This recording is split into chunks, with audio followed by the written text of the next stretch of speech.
বন্ধুরা, আমি এখন বানাচ্ছি মসুরির ডাল চচ্চড়ি আলু দিয়ে। সব কষানো হয়ে গেছে। এর মধ্যে আদা রসুন কাঁচা লঙ্কা সব পেস্ট, টমেটো পেস্ট সব দিয়ে ভালো করে কষে নিতে হবে।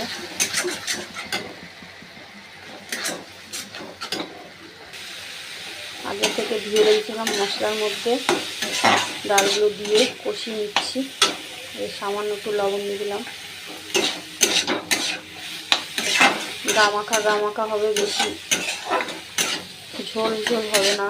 চচ্চড়িটা একটু মাখাই করতে হবে। আর এদিকে আলু রেখেছিলাম ভেজে, দিয়ে দিলাম।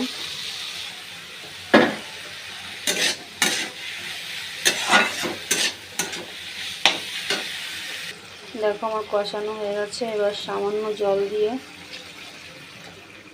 ডালটা ঢেকে দেবো 5 মিনিটের মতো। এবার ঢাকনা দিয়ে ঢেকে দিলাম। এবার আমি একটু গরম মশলা, সামান্য একটু ঘি দিয়ে দিয়েছি। হয়ে গেছে আমার চচ্চড়িটা। আর নামিয়ে নেব। দেখো আমার কমপ্লিট হয়ে গেছে। এদিকে ডাল চচ্চড়ি করেছি আলু দিয়ে, মুসুর ডাল, আর এদিকে ডিমের কারি, আর এদিকে ভাত।